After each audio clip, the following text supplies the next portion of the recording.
બસ. Online ની અંદર ગઈકાલના lecture જોયા હતા. ઘણા છોકરાઓ કહે છે કે સાહેબ એપ્લિકેશનમાં એડ નથી થયા હજી. નિખિલ ડાઉટ નતો એ રહ્યો. તું એવું પૂછે છે કોરિયોલિસ ઇફેક્ટ હાઇટ ની જોડે કઈ રીતે વેરી કરે. હવે મને એમાં મને કોઈ જગ્યાએ ખબર નથી પડતી કે હાઇટ આવી ક્યાંથી આવી. તો બરાબર આપણે પ્લાન ભણીએ છીએ. તારો ક્વેશ્ચન એવો તો કોરિયોલિસ ઇફેક્ટ હાઇટ ની જોડે કઈ રીતે વેરી કરે. એપમાં એડ થઈ ગયા ને? Okay, good good good. કોઈક બાકી હતું એપમાં? પરમાર વિજય. હા, પરમાર વિજય બાકી છે. હસમુખભાઈ એપ્લિકેશનમાં રિક્વેસ્ટ બાકી છે એકાદ બેની એક્સેપ્ટ કરવાની. કરી લેજો ને. તમને કાલે મોકલે દો. ઓકે, થઈ ગયા. ચલો, થઈ ગયા.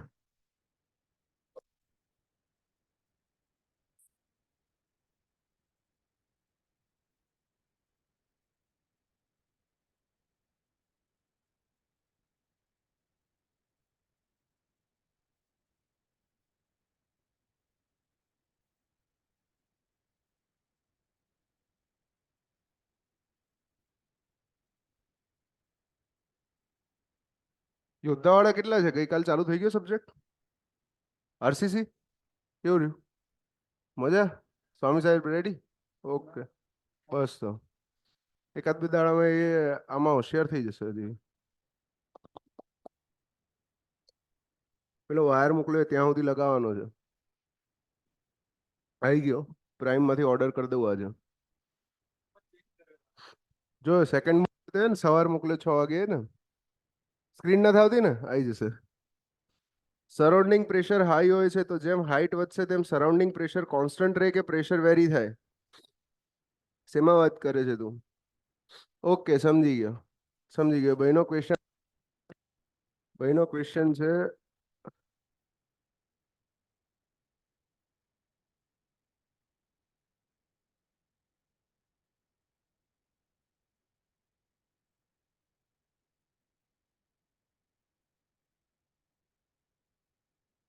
ઓકે, સ્ક્રીન દેખાય છે ભાઈ બધાને?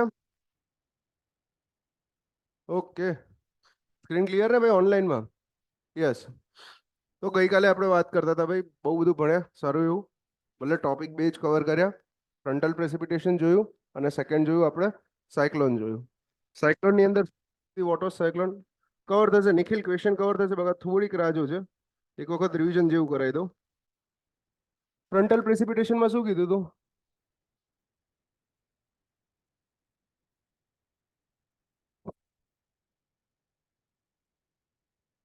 હમ માં શું કીધું તું?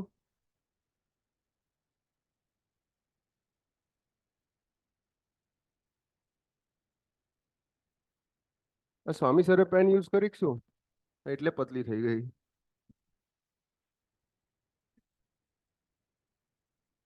હા, આ મારી સાઈઝ પ્રમાણે છે હવે. બરાબર. ફ્રન્ટલ પ્રેસિપિટેશન વોર્મર એર અને કોલ્ડર એર માસ બંને ભેગા થશે, એકબીજાને મળશે. રાઈટ.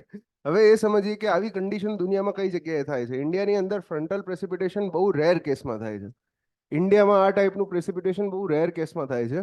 મેક્સિમમ આ પ્રેસિપિટેશન થાય છે યુરોપની અંદર, અને ખાસ કરીને યુકે વેસ્ટર્ન યુરોપ વાળો પોર્શન છે એની અંદર. રાઈટ. અહીંયા તમે જે વસ્તુ જુઓ છો કે ફ્રન્ટલ પ્રેસિપિટેશન, તો એના માટે ગઈકાલે જે પૃથ્વીની ધરી ફરે છે ને આપણે સિઝનની વાત કરી, એનું એનિમેશન આજે આવી ગયું છે, તો એ થોડુંક જોઈ લઈએ એટલે એરિયા મુદ્દા પણ ક્લિયર થઈ જાય.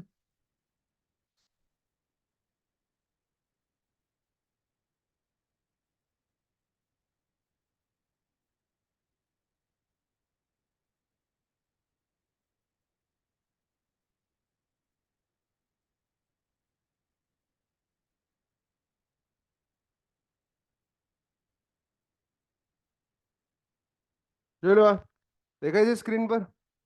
ગઈકાલે આપણે આના વિશે ડિસ્કસ કર્યું હતું કે શું કરે છે પૃથ્વી 23.5 ડિગ્રી ત્રાસી રહે છે. રાઈટ. હવે 23.5 ડિગ્રી ત્રાસી રહે છે તો કઈ જગ્યાએ રહે છે? અહીંયા દેખાશે તમને. જો આની ધરી છે ત્રાસી, દેખાય? 23.5 ડિગ્રી. ગઈકાલે આપણે આ સાઈડ રાખી હતી, આ સાઈડ રાખી દીધી. હવે 23.5 ડિગ્રી આ સાઈડ ત્રાસી છે. ઉપરનો ભાગ સૂર્ય બાજુ છે. તો શું દેખાય છે કે આ ડાયરેક્શનમાં જે અહીંયા આગળ જે આ વિષુવવૃત્ત છે, તો વિષુવવૃત્તની ઉપરના ભાગો વધારે ગરમ થવાના. રાઈટ. કમ્પેર ટુ નીચેના. નીચેનો મોટા ભાગનો ભાગ જો છાંયડામાં આવતો રહ્યો, એના કારણે તમે સાંભળ્યું તો કે છે કે ભાઈ સાઉથ પોલ 6 મહિના સુધી દિવસ રહે, 6 મહિના સુધી રાત રહે. આ જ સિચ્યુએશનના કારણે છે, રાઈટ. આ પહેલી કન્ડિશન થઈ. આ કન્ડિશન ક્યારે જોવા મળે છે ભાઈ? આ કન્ડિશન જોવા મળે છે ભાઈ જૂન સોલિસ્ટિસ કહીએ છીએ આને. મતલબ જૂનનો સૌથી લાંબામાં લાંબો દિવસ ભાઈ, સૌથી લાંબામાં લાંબો દિવસ જેને કહેવાય જૂન સોલિસ્ટિસ, 21 જૂને આવે આ રહ્યો, રાઈટ. હવે જો યોગ વિશ્વ હોય છે ને 21 જૂને થાય છે જૂન સોલિસ્ટિસ. હવે શું પોતાની આજુબાજુ તો ફરે છે, સૂર્યની આજુબાજુ પણ ફરે છે. ફરતા ફરતા ફરતા સપ્ટેમ્બર પહોંચશે, સિચ્યુએશન આવીને ઉભી રહી. અહીંયા પણ ત્રાસી જ છે પૃથ્વી, પણ કેવું છે કે ભાઈ વિષુવવૃત્તની નીચેનો ભાગ બંને ઇક્વલી ઇલ્યુમિનેટેડ છે. જેટલો સૂર્યપ્રકાશ ઉપર પડે છે એટલો જ નીચે પડે છે. તો આ દિવસે 21 સપ્ટેમ્બર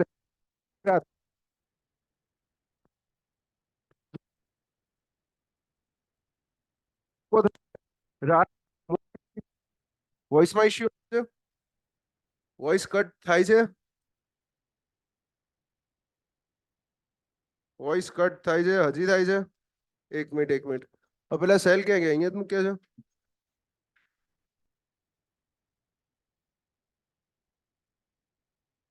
સર ન્યુ બોર્ડ લઈ લો, અવાજ નહીં આવતો. એટલે બોર્ડમાં અવાજ નથી જતો, લે બોર્ડમાં અવાજ નથી જતો નિખિલ.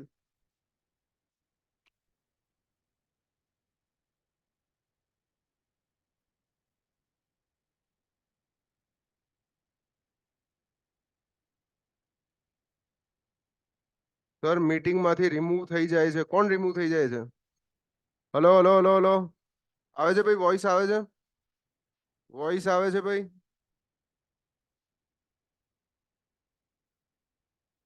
મીટિંગમાંથી રિમૂવ થઈ જાય છે બ્રો. તારો લગભગ ઇશ્યુ હશે. હવે ક્લિયર આવે છે? ઓકે. બીજું ચાર્જિંગમાં મૂકેલું છે હાર્યું? મૂકી દેજો ને ચાર્જિંગમાં એને. અડધો કલાક પછી ચેન્જ કરી દઈએ. હજી થાય છે કટ? હા, વચ્ચે કટ થાય એટલે કેજો, વચ્ચે કટ થાય એટલે કેજો, કોઈ ઇશ્યુ નહીં આપણે. બરાબર. અત્યારે કટ નહીં થતો, પણ જ્યારે કામનું આવે ત્યારે જ કટ થઈ જાય છે. ના એવું નહીં લે. જો પાછા આવી જાઓ. કે અહીંયા આગળ કીધું કે ઇલ્યુમિનેટર હશે. હું થોડો થોડો દૂર જઉં છું. હવે જોઈએ આવે છે કે નથી આવતો. નાવ ડિસેમ્બરમાં આવી જાઓ, રાઈટ. ડિસેમ્બરમાં પોઝિશન કેવી થઈ ગઈ? ડિસેમ્બરની અંદર પોઝિશન મારી શિફ્ટ થઈ ગઈ. તો જે ધરી હતી એ ધરી એમની એમ જ રહી. ગઈકાલ પૂછ્યું હતું સાહેબ કે આ આમ થાય ના, આ જ રીતે રહે. અને અહીંયા આગળ તમને કીધું કે જે સાઉથનો પોર્શન છે, જે દક્ષિણનો ભાગ છે ઇક્વેટરની, આ રહ્યો એ રહ્યો વધારે સનલાઇટની હાજરીમાં આવશે. એટલે દક્ષિણ ગોળાર્ધમાં ઉનાળો હશે, ઉત્તર ગોળાર્ધમાં શું હશે? શિયાળો હશે આપણા ત્યાં ડિસેમ્બરમાં. વળી પાછો પૃથ્વી ફરી અને કઈ જગ્યાએ? March equinox. March equinox. Sir પહેલથી હિત શું લખો તો પડે વકા? હજી ડાઉટ આવે છે કે હિત? એટલે લખે તો આખું લખાવું, અડધું અડધું નહીં લખ. હિન્ટ આપો તો આખી હિન્ટ આપો, અડધી અડધી હિન્ટ નહીં આપવાની. આમાં અમે લોકો ખબર ના પડે. વળી 23.5 ડિગ્રી એંગલ પર, 23.5 ડિગ્રી એંગલ પર. તો આ બેઝિકલી પૃથ્વી કઈ રીતે સૂર્યની આસપાસ ફરે છે એ રીતે જોયું. અને આમાં એ પણ આપણે ઓબ્ઝર્વ કર્યું કે ભાઈ ઉનાળો શિયાળો કઈ રીતે આવે છે, રાઈટ. હવે આ જે સિચ્યુએશન, પહેલી સિચ્યુએશન, આ સિચ્યુએશનને ડિટેલમાં જોવાનો ટ્રાય કરીએ. આને ડિટેલમાં જોઈએ તો જો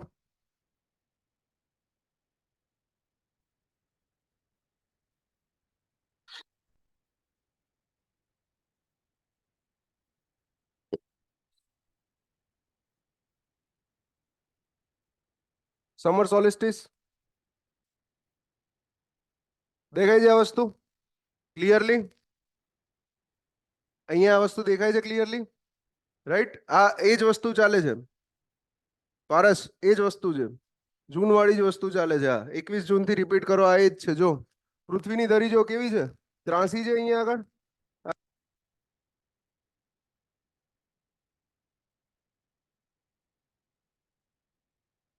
અને વિષુવવૃત્ત ક્યાં છે? અહીંયા આગળ છે. જ્યારે નમેલી છે ત્યારે સૂર્યના કિરણો જો કઈ સાઈડ સીધા આવે છે? સૂર્યના કિરણો મેક્સિમમ સીધા કઈ ક્યાં સુધી પહોંચશે? અહીંયા સુધી પહોંચશે. આ શું છે ભાઈ? Tropic of cancer. તો સૂર્યના કિરણો ટ્રોપિક ઓફ કેન્સર સુધી સીધા પહોંચે, જૂન સુધી, રાઈટ. અને નીચે ક્યાં સુધી સીધા પહોંચે? નીચે પહોંચતા જ નથી, નીચે વિષુવવૃત્ત સુધી સીધા પહોંચે છે. એનો મતલબ કે આ ઉપરનો પોર્શન હદથી વધારે ગરમ થશે જ્યાં ઉનાળો હશે, અને આ નીચેના પોર્શનમાં દક્ષિણ ગોળાર્ધની અંદર શિયાળો હશે. આટલે સુધી ક્લિયર છે ભાઈ? આટલે સુધી ક્લિયર છે? વોઇસ કટ થાય છે, હજી વોઇસ કટ થાય છે તો કંઈક ડખો છે. બાકી આ 1-2 દિવસથી થવા લાગ્યો. નથી થતો વોઇસ કટ, નથી થતો લે વોઇસ કટ. અહીંયા બીજી બાજુ 3 જણે મીટિંગ ચાલુ રખાવડાવી છે મેં અહીંયા આગળ. તમારી એકલાની નથી હિત, તમારા નેટમાં ઇશ્યુ છે તો બ્રો. અહીંયા આગળ હું 3 જણને ચાલુ રખાવડાવીને બેસાડું છું મીટિંગમાં કે કટ થાય છે કે નહીં એના માટે. બિલકુલ નહીં, બિલકુલ નહીં. આ વોઇસમાં મયંક પહેલેથી ઇશ્યુ હોય તો યુટ્યુબ પર કેમ ક્લિયર સંભળાય છે? યુટ્યુબ પર કેમ ક્લિયર સંભળાય છે? હું ક્વેશ્ચન એ પૂછું છું. સમજાય છે? યુટ્યુબ પર આ રેકોર્ડ થયેલું જ ચાલે છે, કઈ નવું નથી મૂકતો હું. ઓકે, ઇશ્યુ થાય તો કહેજો, હું ના નથી પાડતો, પણ નહીં થાય તો હું કહીશ કે નહીં થયો. તો આ જગ્યાએ વાત કરી મેં જૂનની કહી દીધી. સિચ્યુએશન આપણે જોઈશું. હવે સેમ સિચ્યુએશન આપણે જોઈશું ડિસેમ્બરની. આને અહીંયા ભરાઈને ફરું. સેમ સિચ્યુએશન આપણે જોઈશું ડિસેમ્બરની. ના ના ચાલશે હાથમાં, ઉપરવાળામાં નહીં ફાવે. હવે નહીં ગયો લ્યા. આવે છે? આવે છે? આવે છે? અવાજ આવ જાવ થાય છે. હવે આવશે, જો આવશે હવે.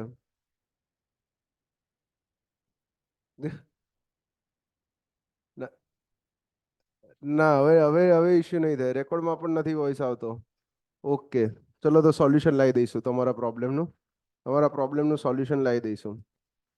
નેક્સ્ટ પેજ આવી જાઓ, નેક્સ્ટ પેજ. સેમ વસ્તુ હવે હું ઉઠાવું છું ડિસેમ્બર વાળી. સમર હતું ને, વિન્ટર લઈ લઈએ. વિન્ટરની કન્ડિશન જો, ડિસેમ્બરની કન્ડિશન જો, નોર્થ હેમિસ્ફિયરમાં જો કેવો થઈ ગયો. નોર્થ હેમિસ્ફિયર ઉપરની સાઈડ શિફ્ટ થઈ ગયો અહીંયા આગળ, રાઈટ. નોર્થ હેમિસ્ફિયર ઉપરની સાઈડ ક્લિયરલી શિફ્ટ થઈ ગયો. સાઉથ હેમિસ્ફિયર ક્યાં આવી ગયો? સાઉથ હેમિસ્ફિયર સનના ડાયરેક્ટ રેઝની અંદર આવી ગયો, રાઈટ. તો આ વસ્તુના કારણે શું થશે? સાઉથ હેમિસ્ફિયરમાં સમર હશે અને નોર્થમાં વિન્ટર હશે. તો આ પહેલી વસ્તુ થઈ. એરપોર્ટ્સ જ લગાવવા છે, એવું જ કરવું છે. એરપોર્ટ્સથી ડાયરેક્ટ બ્લુટૂથથી કનેક્ટ કરી દેવું છે કાલથી, એટલે એરિયા માથાકૂટ નહીં કે આ કાનમાં ભરાય ને. ચાલે છે, એરિયા ચેક કરી લીધા, એ મસ્ત ચાલે છે, એમાં કોઈ પ્રશ્ન નહીં આવતો. નેક્સ્ટ જોઈ લઈએ. હવે અહીંયા આગળ આ વસ્તુ મેં બતાવી, તો પહેલા મને એ કહેજો, દરેકને સવાલ પૂછું છું, અહીંયા બેઠા પણ છે ને ઓનલાઈનમાં છે એને પણ, કે કોઈ દિવસ સનની મૂવમેન્ટ જોઈ છે સ્કાયની અંદર? આકાશમાં સૂર્ય કઈ રીતે ફરે છે એ જોયું છે? જેમ કે અત્યારે તમે ઉનાળામાં જોતા હશો, ઉનાળામાં ઉત્તરાયણ પછીના ટાઈમમાં, તો સૂર્ય તમને ઉત્તર તરફ વધારે દેખાશે, નોર્થ સાઈડ. મતલબ કે બપોરે 12 વાગે હું જોઈશ તો એક્ઝેક્ટ માથા ઉપર નહીં હોય, ક્યાં હશે? થોડો ઘણો ઉત્તરની બાજુ હશે. અને સેમ વસ્તુ હું જ્યારે વિન્ટર્સની અંદર જોઈશ, વિન્ટર્સમાં, તો દક્ષિણ બાજુ હશે સૂરજ. આને કહેવામાં આવે છે સનની એપેરન્ટ મૂવમેન્ટ. એપેરન્ટ એટલે કે આભાસી મૂવમેન્ટ. આપણને એવું લાગે, જેમ કે અત્યારે અહીંયા આગળ બેઠા છીએ તો અત્યારે ઈસ્ટ કઈ ડાયરેક્શનમાં છે? ત્યાં છે ઈસ્ટ, સામેની બાજુએ, પાછળ વેસ્ટ છે. તો સામાન્ય માણસ આપણે એવું વિચારીએ કે સૂરજ અહીંથી ઉગે, આ રીતે ટ્રાવેલ કરતો સીધો પાછળ આથમી જશે. ના, પણ એવું નથી થતું. કેવું થાય છે કે સૂરજ ઉગે તો ત્યાંથી જ છે, પણ અગર ઉનાળો હોય તો સૂરજ આ રીતે ટ્રાવેલ કરશે, ઉત્તર બાજુ વધારે. અને અગર શિયાળો હશે તો સૂરજ આ રીતે ટ્રાવેલ કરશે, દક્ષિણ બાજુથી વધારે. ને ઉત્તરાયણ કોને કહેવામાં આવે છે? ઉત્તરાયણ આ જ વસ્તુને કહેવામાં આવે છે કે સૂરજ એક્ઝેક્ટ સેન્ટરમાં હોય ને પછી નોર્થ બાજુ જાય, એટલે તમારો ઉનાળો વધારે ચાલુ થાય, ગરમી વધારે ચાલુ થાય. સમજાય છે આ રહી એ વસ્તુ? ઓબ્ઝર્વ કરી છે બધાએ? ના કરી હોય તો આજે કરજો, આજથી ઓબ્ઝર્વ કરવાનું ચાલુ કરજો. વર્ષ સુધી ખાલી જોજો, એક ફિક્સ ટાઈમે અઠવાડિયે એકવાર જોવાનું, તો તમને મુવમેન્ટ ખબર પડશે. હવે એનું એનિમેશન જ અહીંયા આગળ બતાવું હું તમને, એનું એનિમેશન જ બતાવું છું કે એ કઈ રીતનું દેખાશે. છે, યસ, આ રહ્યું.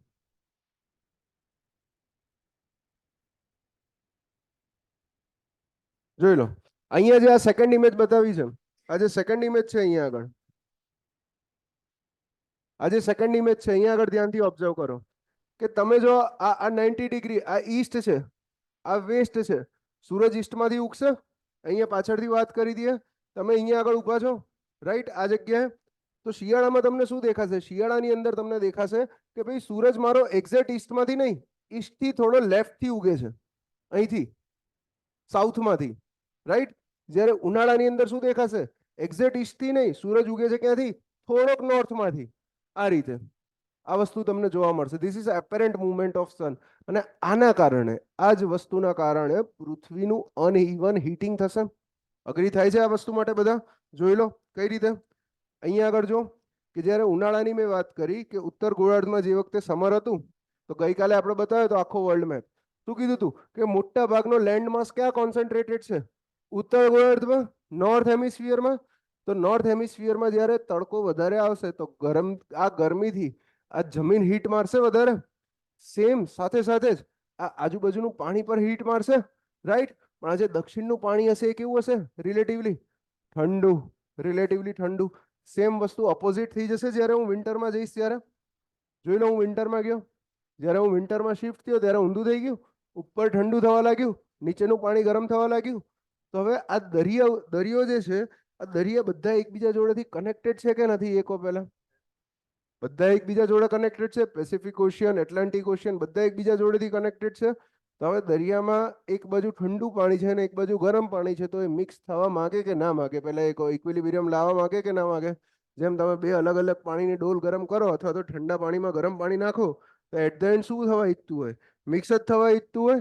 તો આ જે મિક્સ થાય છે, આ જે મિક્સિંગ થાય છે, આ મિક્સિંગ થવાની પ્રોસેસને કહેવામાં આવે છે ઓશિયનિક કરન્ટ્સ. કે દરિયાનું પાણી એક જગ્યાએથી મૂવ થઈને બીજી જગ્યાએ જાય છે અને એનું રીઝન શું છે? ટેમ્પરેચર અને ડેન્સિટી. તો એ ઓશિયનિક કરંટ જોઈ લો. કોને કહેવાય ઓશિયનિક કરંટ ને કયા કયા ઓશિયનિક કરંટ છે? મજા આવશે આજના લેક્ચરમાં, થોડું મજા આવશે, કંઈક નવું જાણવા મળે. જ્યોગ્રાફીનો પોર્શન છે. આ બધા છે મારા ઓશિયનિક કરંટ. આ બધા ઓશિયનિક કરંટ છે. દેખાય છે ભાઈ સ્ક્રીનમાં ક્લિયરલી? અને હવે અવાજ કટ નહીં થતો હોય બ્રો? થાય છે હવે કટ? ના, નથી થતો. જોયું? નથી થતો. ના થાય હવે. આમ રહેશે, આમ રાખીએ તો કાંઈ હેલ્મેટ, પેલું હેલ્મેટ આવે છે ને એવું આગળ ભરાઈ દઈએ એમ. ઓકે, ગોપ્રો, હા ગોપ્રો, યસ. તો સર નોર્ધન હેમિસ્ફિયર વધારે વોર્મ હોય તો યુરોપ વાળા કન્ટ્રીને કેમ આટલા કોલ્ડ રહે છે 12 મહિના? કહું નિખિલ કહું. 2 મિનિટ રાહ જોઈ લે, 2 મિનિટ રાહ જોઈ લે, 2 મિનિટ રાહ જ કરે. સર જુગાડ કર્યો છે ને સર જ જુગાડ છે. યસ. હવે અહીંયા આગળ ધ્યાનથી જો કે જે બ્લુ કલરના કરંટ છે, કલર ડિફરન્સ જોતા આવડે છે ને લે? કોઈ છે આમાંથી કલર બ્લાઇન્ડ? છે કોઈ કલર બ્લાઇન્ડ? ના, નથી. એક ભાઈબંધ હતો, એણે ભૂલમાં સેકન્ડ યરમાં અમને કહી દીધું. બહુ ફર્સ્ટ યરમાં બહુ ખાસ ભાઈબંધ બની ગયો, પછી સેકન્ડ યરમાં ભૂલમાં એણે કહી દીધું કે હું કલર બ્લાઇન્ડ છું.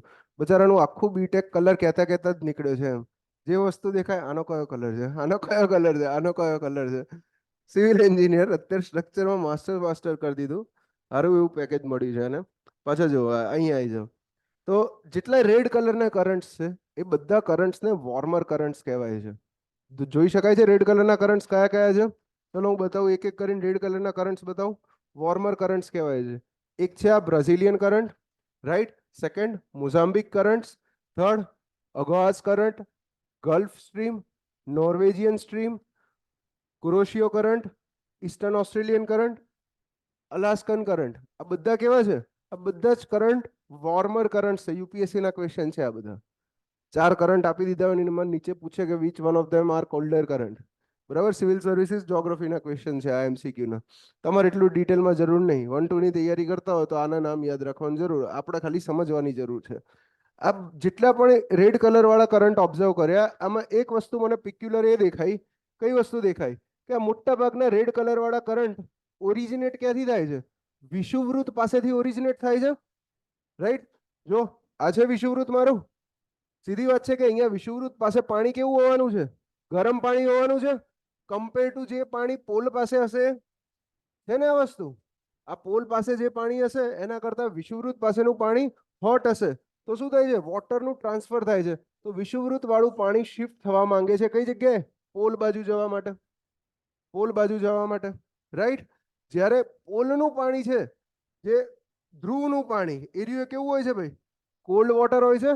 આ Greenland, Labrador current, Canary current, California current, Peru current, Benguela current, Western Australian current, Oyashio current, આ બધા કેવા છે? કોલ્ડર કરંટ છે. ઠંડુ પાણી હશે આ રહ્યું.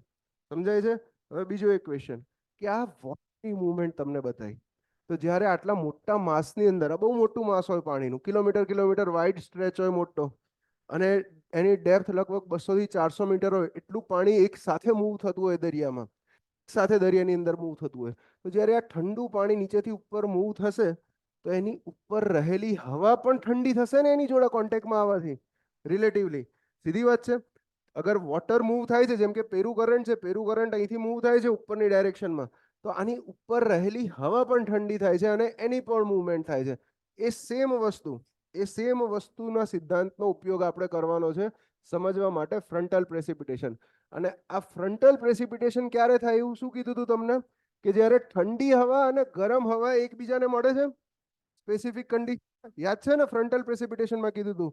તો ખાસ કરીને, હા, ગરમ હવા, તો ખાસ કરીને આ વેસ્ટર્ન યુરોપ જો, વેસ્ટર્ન યુરોપ જો. વેસ્ટર્ન યુરોપ એટલે કયા કન્ટ્રીઝ છે અહીંયા આગળ? UK, London, Portugal, France, Paris. Paris country ના આવે લે, સ્પેન. બરાબર, આ કન્ટ્રીઝ છે. હવે આ કન્ટ્રીઝના કિનારા જો, આ કન્ટ્રીઝના કિનારા પર એક વસ્તુ ઓબ્ઝર્વ કરી શકાય છે, કે આ કન્ટ્રીઝ બધા એક જ લેટિટ્યુડ પર છે. જો આ લાઈન જો, 60 ડિગ્રી લાઈન જો. યુકે અહીંયા આગળ છે. અહીંયા આગળ શું છે? નોર્વે છે, લખ્યું છે નોર્વે. અહીંયા આગળ શું છે? સ્પેન છે.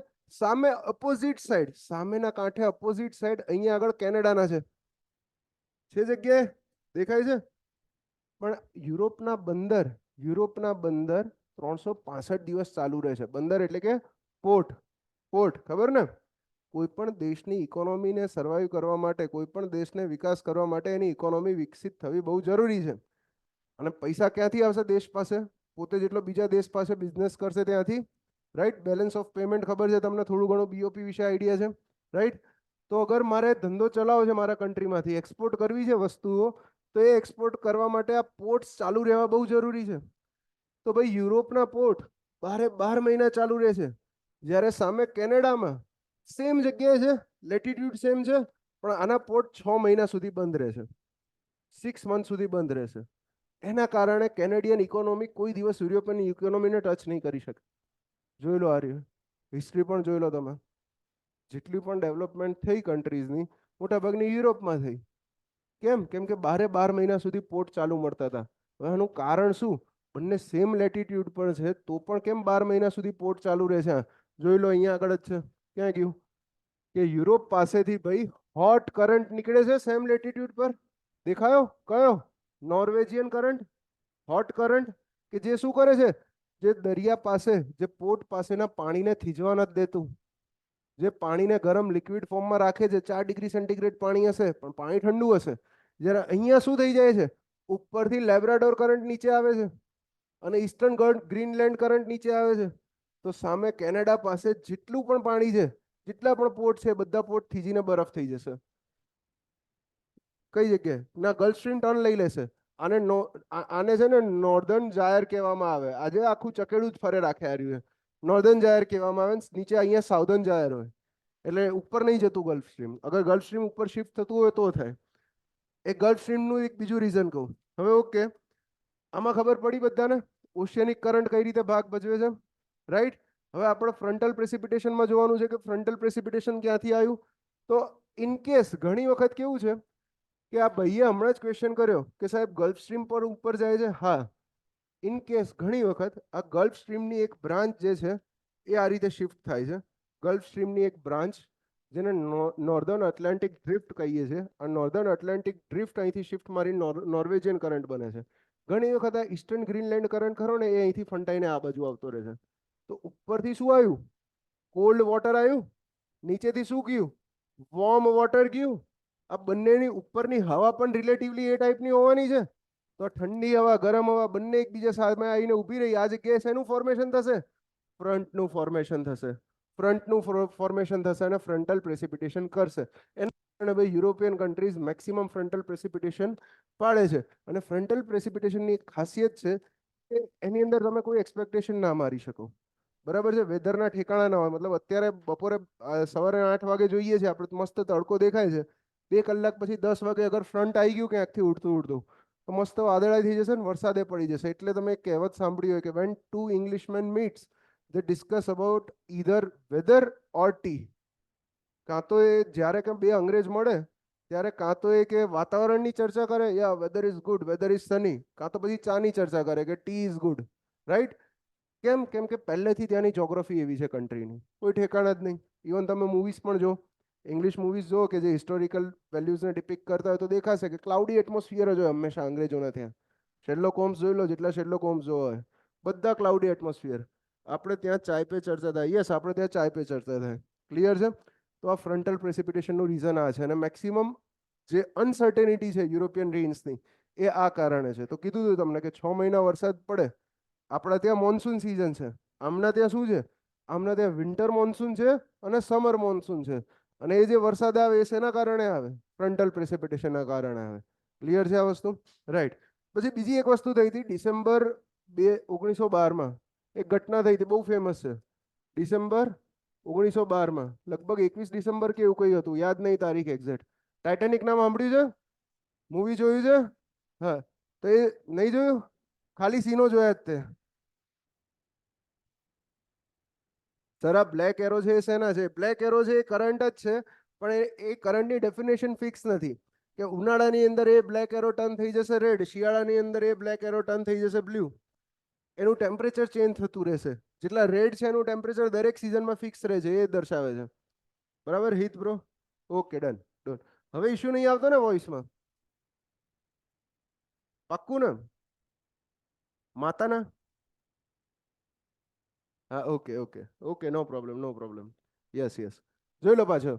તો ડિસેમ્બર 1912માં એક ઘટના હતી જેને ટાઇટેનિક કહીએ છીએ. ટાઇટેનિક શું થયું હતું? શેન જોડે અથડાયું હતું? આઈસબર્ગ જોડે. ગ્લેશિયલ નહીં લે, ગ્લેશિયલ હિમ નથી, ગ્લેશિયલ સ્થિર રહે. આઈસબર્ગ. આઈસબર્ગ શું છે?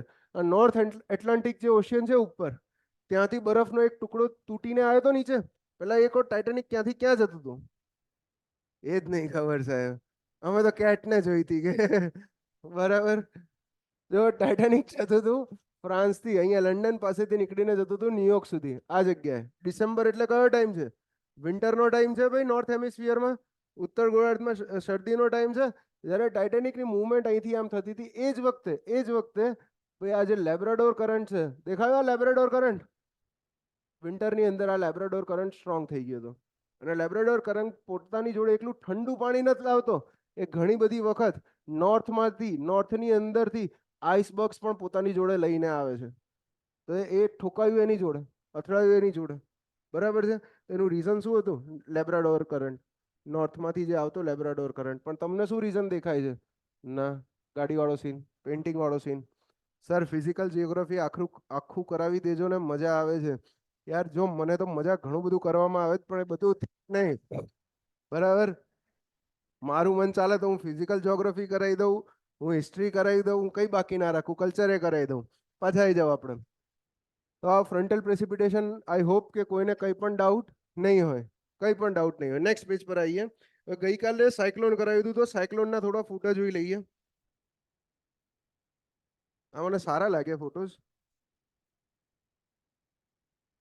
જૂના મટીરિયલમાં હતા એટલે. યસ. હવે અહીંથી અત્યારે ઓફલાઈનમાં કોઈ નહીં બોલે, ઓનલાઈન વાળા કહે છે કે આ સાયક્લોન કયા હેમિસ્ફિયરમાં ઓરિજિનેટ છે? નોર્થ હેમિસ્ફિયરમાં કે સાઉથ હેમિસ્ફિયરમાં? સાયક્લોનની ડાયરેક્શન જોઈને કહેતા આવડે ને આપણને, યાદ છે ને? સાયક્લોનની ડાયરેક્શન કયા, ધ્યાનથી જો લે, ક્લોકવાઇઝ છે કે એન્ટી ક્લોકવાઇઝ છે? જો કયા હેમિસ્ફિયરમાં જનરેટ થયું છે? ક્લોકવાઇઝ છે કે એન્ટી ક્લોકવાઇઝ? જો ક્લોકવાઇઝ કોને કહેવાય? ઘડિયાળના કાંટાની દિશા, એને ક્લોકવાઇઝ કહેવાય. ઘડિયાળના કાંટાની વિરુદ્ધ દિશા, એને કહેવાય એન્ટી ક્લોકવાઇઝ. આપણે શું કીધું હતું? આપણે ચોખ્ખું કીધું હતું કે નોર્થ હેમિસ્ફિયરમાં સાયક્લોનની ડાયરેક્શન કેવી હોય? Anti clockwise. અને જ્યારે સાઉથ હેમિસ્ફિયરમાં કેવી હોય ક્લોકવાઇઝ. તો આ શું છે, ક્લોક છે કે એન્ટી ક્લોક છે? ક્લોકવાઇઝ છે. જો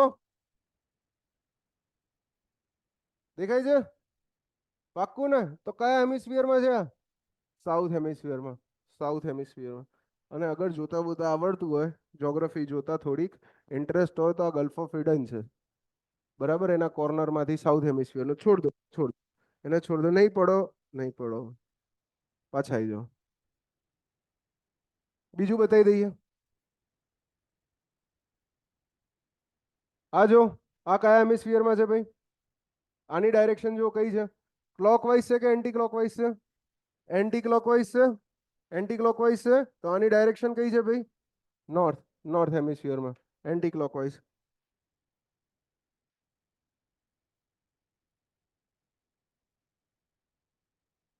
હા બ્રો.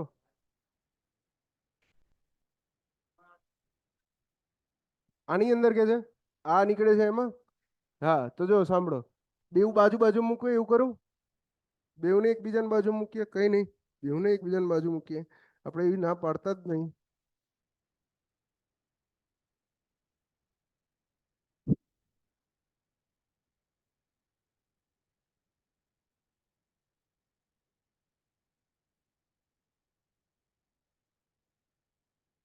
નીચે પણ છે, ઉપર બી હતું ને, ક્યાં ગયો આપણો? આ રહ્યું એ તો. હા જોઈ લો, બંને સાયક્લોનને બાજુ બાજુ મૂક્યા છે એકબીજાની. રાઈટ. હજી મોટું કરું?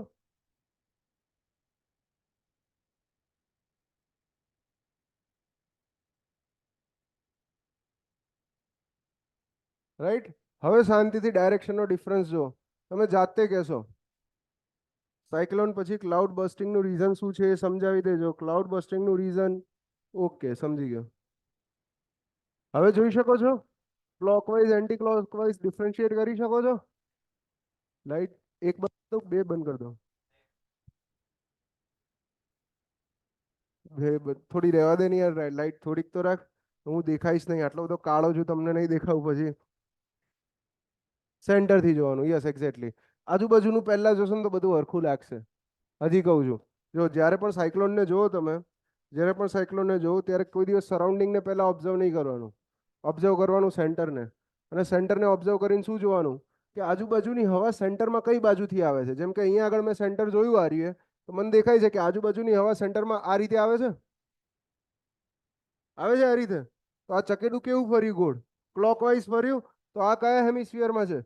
સાઉથ હેમિસ્ફિયરમાં છે. જ્યારે અહીંયા જો, અહીંયા આ ચકેડું છે, આ ચકેડું છે, અહીંયા આજુબાજુની હવા ક્યાંથી આવે છે? આ રીતે આવે છે. રાઈટ. તો આ ચકેડું કેમ ફરે છે? એન્ટી ક્લોકવાઇઝ ફરે છે. તો આ કયા હેમિસ્ફિયરમાં છે? નોર્થ હેમિસ્ફિયરમાં છે. રાઈટ. હવે વેધર રિલેટેડ જેટલી પણ ઇન્ફોર્મેશન હોય એના માટે એક બહુ મસ્ત એપ્લિકેશન છે, વિન્ડી નામ છે એનું. બરાબર છે. ગૂગલ પ્લે સ્ટોર પર પણ છે, iOS એપ સ્ટોર પણ અવેલેબલ છે. ઓલમોસ્ટ બધી જ ઇન્ફોર્મેશન આપશે તમને. વિન્ડ સ્પીડથી લઈને કેટલા ટેમ્પરેચર છે, એલ્ટિટ્યુડના ટેમ્પરેચર ડિફરન્સ પણ આપશે. વિઝિબિલિટી પણ બતાવશે, ક્લાઉડનું કવર પણ બતાવશે, સેટેલાઇટ ઇમેજીસ પણ દેખાશે, ઇન્ફ્રારેડ ઇમેજીસ પણ દેખાશે. તમને ખબર હશે ને એના કરતાં વધારે ઇન્ફોર્મેશન છે આ એપ પાસે. રાઈટ. તો જે વચ્ચે વાવાઝોડું આવ્યું હતું, કોઈ આવ્યું હતું ને ફંટાઈ ગયું હતું, પાકિસ્તાન બાજુ ફંટાઈ ગયું હતું, કયું વાવાઝોડું હતું? ભાઈ ફરીને પાછું આવ્યું હતું. બિપોરજોય. બિપોરજોય હતું કે બીજું કોઈ હતું? બિપોરજોય જ હતું ને? હા ઓકે. હા આઈસોહાઇટ્સ મેપ પણ બતાવશે. તો એ વાવાઝોડાના આ દરેક સાયક્લોનનો પાથ પણ બતાવે કે ટેન્ટેટિવ કયો પાથ ટ્રેક કરવાનો છે. એ આ એપ્લિકેશનમાં બધી વસ્તુ જોવા મળશે. નેક્સ્ટ પર આવી જઈએ. સાયક્લોન બધાને ક્લિયર થઈ ગયું બ્રો?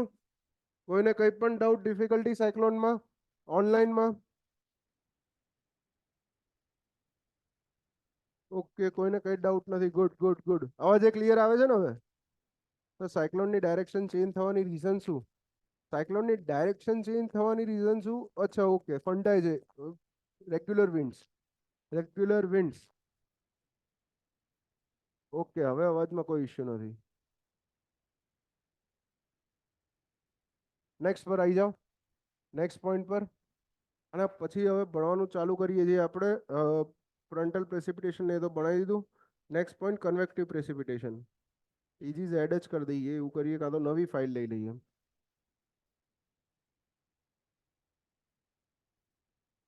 એન્ટી સાયક્લોન બાકી છે એક.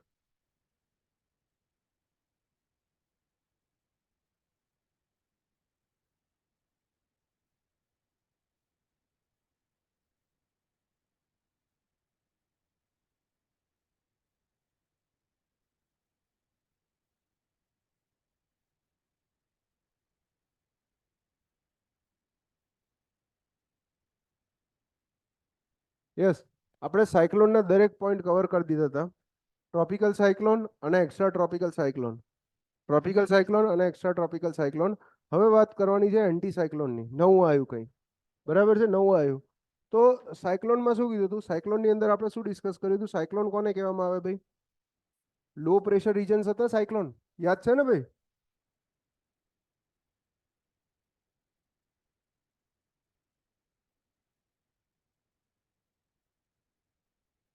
જ્યારે એન્ટી સાયક્લોન છે એ આખું ઓપોઝિટ થઈ જશે સાયક્લોન કરતા. એન્ટી સાયક્લોનની અંદર શું હશે ભાઈ? High pressure region.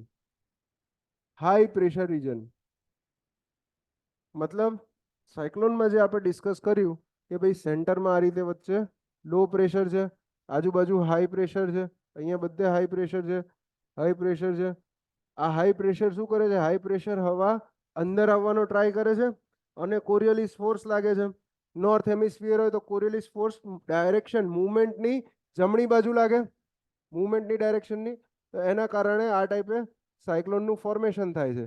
આ વાત હતી સાયક્લોનની. જ્યારે એન્ટી સાયક્લોનની અંદર વાર્તા આખી અપોઝિટ થઈ જશે. કઈ રીતે? સેન્ટરની અંદર હશે ભાઈ હાઈ પ્રેશર રીજન, અહીંયા આગળ પ્રેઝન્ટ હશે હાઈ પ્રેશર રીજન, આની આજુબાજુના એરિયાની અંદર પ્રેઝન્ટ હશે ભાઈ low pressure region, low pressure region. તો નિયમ શું કહે છે? હવા ક્યાંથી ક્યાં મૂવ થાય? હાઈ થી લો મૂવ થવાની છે, બરાબર છે. મતલબ શું થયો? અંદરથી બહાર નીકળશે ભાઈ હવા, સેન્ટરમાંથી બહાર નીકળશે. જોઈ લો તો સેન્ટરમાંથી બહાર નીકળશે શું કોરિયોલિસ ફોર્સ લાગશે? લાગશે. કોરિયોલિસ ફોર્સ જ્યારે પણ મુવમેન્ટ આવે છે, ફ્રી મુવમેન્ટ આવે છે, ત્યારે દરેક જગ્યાએ લાગશે. તો માની લો કે આ સિચ્યુએશન નોર્થ હેમિસ્ફિયરમાં છે, ઉત્તર ગોળાર્ધની અંદર છે. આ સેમ સિચ્યુએશન ઉત્તર ગોળાર્ધની અંદર છે. તો રેગ્યુલર મુવમેન્ટ કઈ રીતે થાય? અહીંથી આ રીતની રેગ્યુલર મુવમેન્ટ થાય? હવા સીધી આ રીતે ડાયરેક્ટ બહાર જવાનો ટ્રાય કરતી હોય હાઈ પ્રેશરથી લો પ્રેશર, પણ કોરિયોલિસ ફોર્સની ઇફેક્ટના કારણે આ હવા કઈ રીતે ફંટાઈ જવાની છે? રાઈટ સાઈડ ફંટાશે. જે બાજુ મુવમેન્ટ છે એની રાઈટ સાઈડ ફંટાશે. તો કંઈક આ રીતે ફંટાશે. દેખાય છે?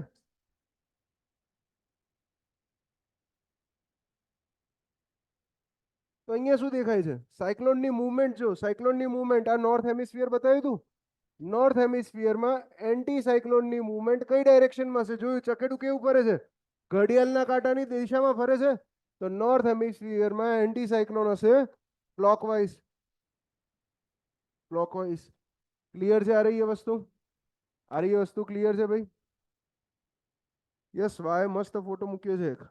એન્ટી સાયક્લોન, સાયક્લોન વર્ટિકલનો મોટો છે. સેમ વસ્તુ, સેમ વસ્તુ છે કે જ્યારે લો પ્રેશર હોય ત્યારે હવા બેઝિકલી ઉપર જતી હોય, હાઈ પ્રેશર હોય ત્યારે હવા નીચે આવતી હોય. અને અપવેલિંગ ને ડાઉનવેલિંગ કહેવાય ટેકનિકલ ટર્મ્સમાં, જોગ્રાફીના ટર્મ્સમાં.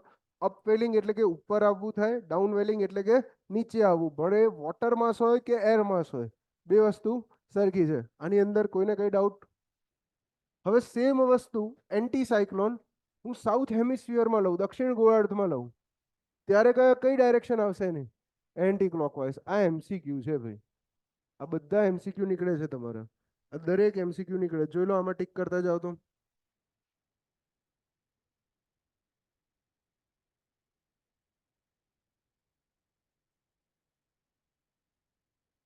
એન્ટી સાયક્લોનમાં એક એક એમસીક્યુ ટીક કરી દઈએ.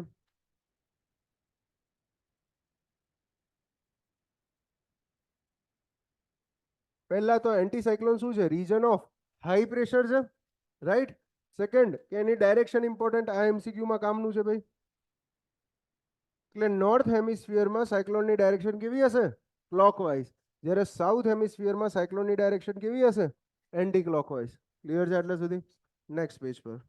હા બ્રો. હા, ઓકે ઓકે ઓકે, રહી ગયો પોઈન્ટ. જોઈ લો, જોઈ લો. ક્યાં ગયું? એક્સ્ટ્રા ટ્રોપિકલ ફ્રન્ટલ પ્રેસિપિટેશન જોયું હતું આપણે.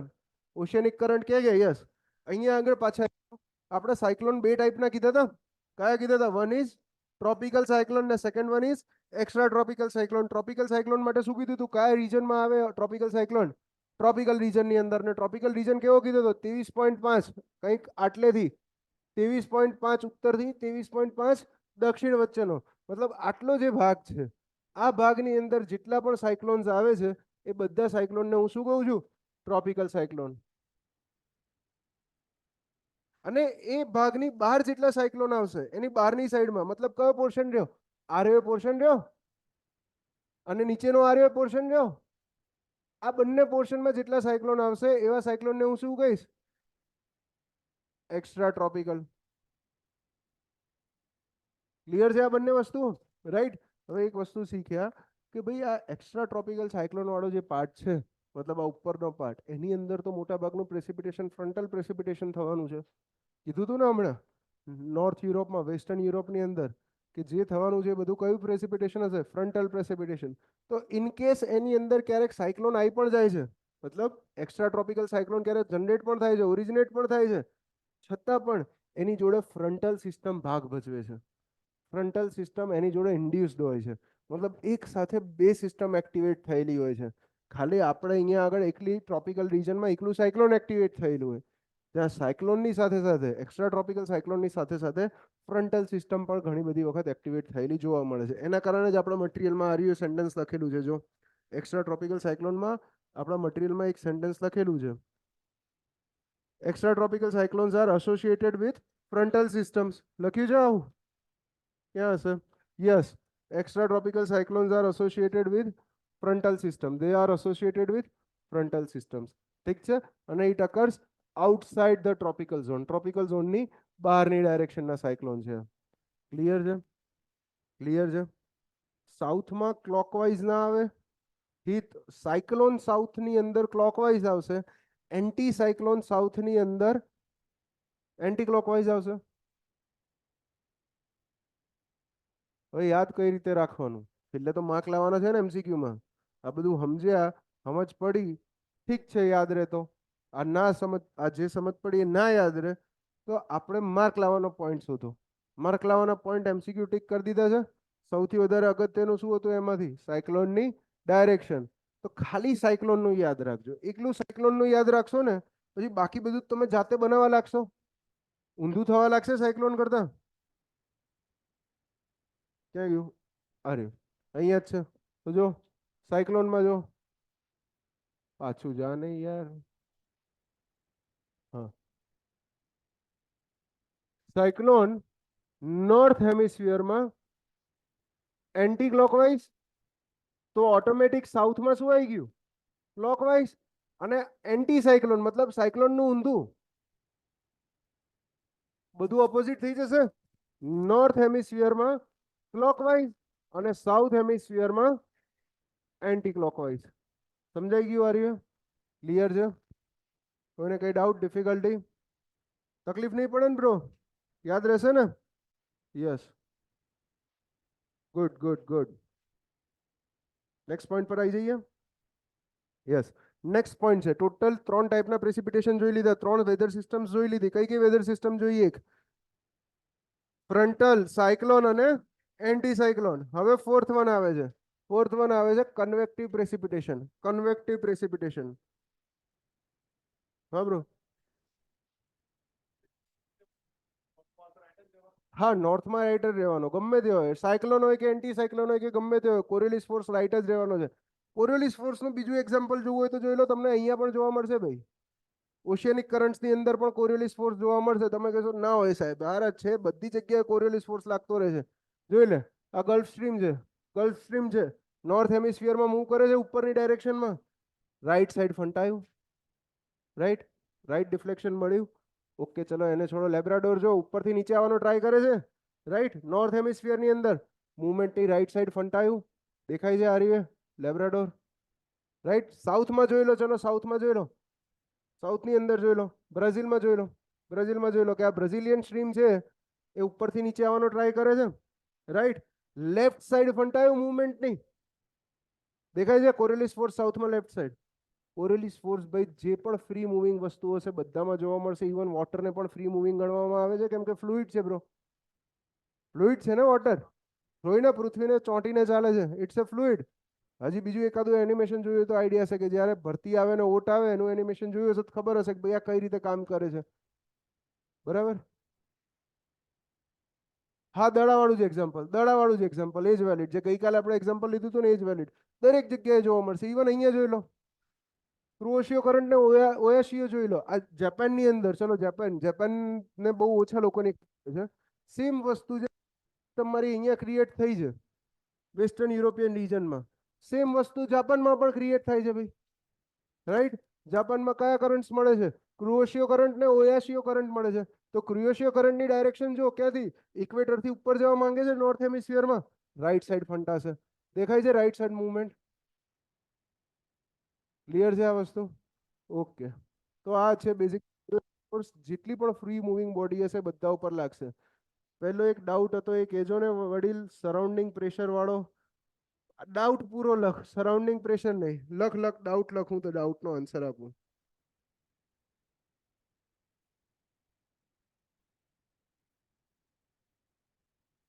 કન્વેક્ટિવ પ્રેસિપિટેશનમાં હતા નિખિલ બ્રો, ડાઉટ લખજે, આખો લખજે. પી શું કહે છે? કેમ લે પી એવા બધા નામ લખીને આવ્યો તો તમને કીધું નતું કે આખું નામ રાખવાનું? વિડીયો મોકલ્યો જ બ્રોએ, હારો વિડીયો મોકલે છે. સાયક્લોનની મૂવમેન્ટ બતાવે છે. ઉભા રહો, ચલો જોઈ લઈએ. આ લોકોને બતાવી દઈએ. જોઈ લો અહીંયા આગળ વિડીયો જોઈ લો, સારો છે.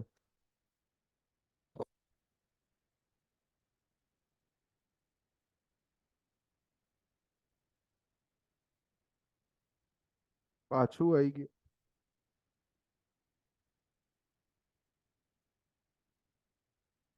એસ્કેપ મારવું પડશે ને.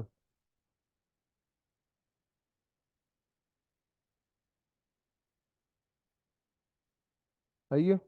આની અંદર ચેટ્સમાં મોકલી છે.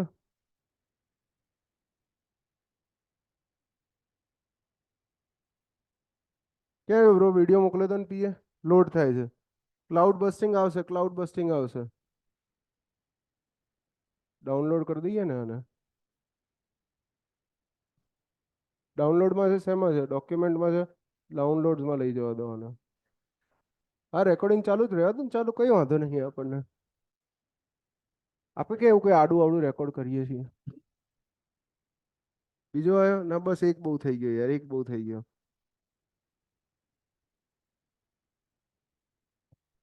ઓકે, સ્ક્રીન દેખાય છે ને ભાઈ?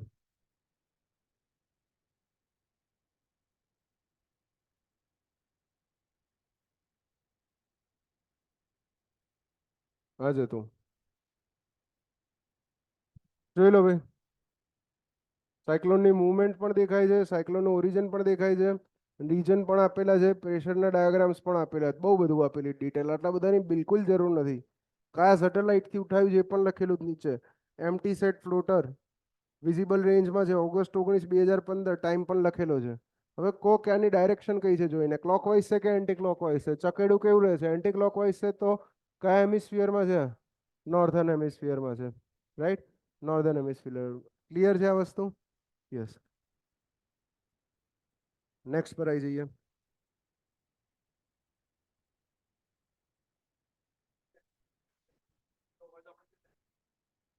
ક્લોકવાઇઝ હોય તો આ એન્ટી ક્લોકવાઇઝ હતું. અચ્છા, એન્ટી સાયક્લોન હોય તો, એન્ટી સાયક્લોન કે સાયક્લોન હોય તો પ્રેશરના ડાયાગ્રામથી આપણને ખબર પડી જાય. પ્રેશરથી જ ખબર પડી જાય. સેન્ટરમાં અગર લો પ્રેશર છે ને આજુબાજુ હાઈ પ્રેશર છે, એનો મતલબ શું થયું? એ સાયક્લોન છે, બરાબર. પણ સેન્ટરમાં હાઈ પ્રેશર છે ને આજુબાજુ લો પ્રેશર થઈ ગયું તો એ એન્ટી સાયક્લોન થઈ ગયું. અને ગાયબ કરી દઈએ પાછું.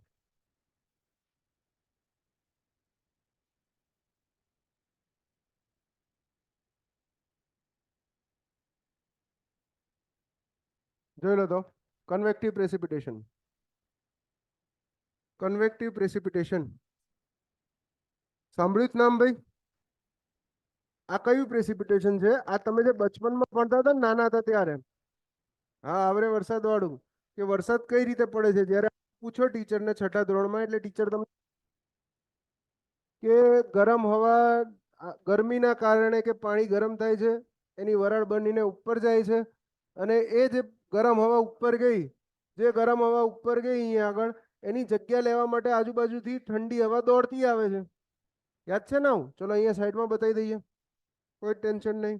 કન્વેક્ટિવ સેલ શું છે, કન્વેક્ટિવ પ્રેસિપિટેશન શું છે જોઈ લઈએ. હું ક્યાં ગયું? યસ,